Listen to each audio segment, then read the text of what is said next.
రాయదుర్గంలో ఒక్క ఎకరం భూమి ధర అక్షరాల 237 కోట్ల రూపాయలు పలికి అందరినీ నోళ్లెళ్లబెట్టేలా చేసింది.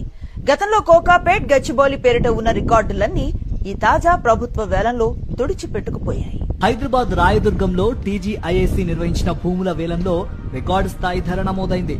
ఎకరం భూమి 237 కోట్ల రూపాయల ధర పలికింది.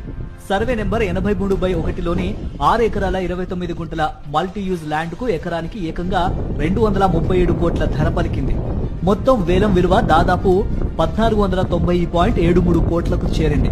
రిజర్వ్ ధరతో పోలిస్తే 70.5% అధికంగా బిడ్లు వచ్చాయి. గతంలో 2025 డిసెంబర్లో రాయదుర్గంలో 7.67 ఎకరాల భూమికి ఎకరానికి 177 కోట్ల ధర నమోదై రికార్డు సృష్టించగా తాజాగా ఈ ఆక్షన్ ఆ రికార్డ్ ని బద్దలు కొట్టింది.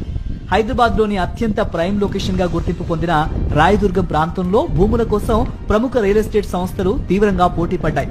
ఎంఎస్టీసీ ఈ ఆక్షన్ ప్లాట్ఫామ్ ద్వారా పారదర్శకంగా నిర్వహించిన ఈ వేలంలో జేఎల్ఎల్ ట్రాన్సాక్షన్ అడ్వైజర్ గా వ్యవహరించింది. హైదరాబాద్ గ్లోబల్ ఇన్వెస్ట్మెంట్ హబ్ గా వేగంగా ఎదుగుతోందని, తెలంగాణ పెట్టుబడులకు అత్యంత ఆకర్షణీయ గమ్యస్థానంగా మారిందని టీజీఐఏసీ అధికారులు పేర్కొన్నారు. సీఎం రేవంత్ రెడ్డి నాయకత్వంలో పారిశ్రామిక మౌలిక వసతుల అభివృద్ధికి ప్రభుత్వం తీసుకుంటున్న చర్యల ఫలితమే ఈ రికార్డు స్థాయి వేలమని తెలిపారు.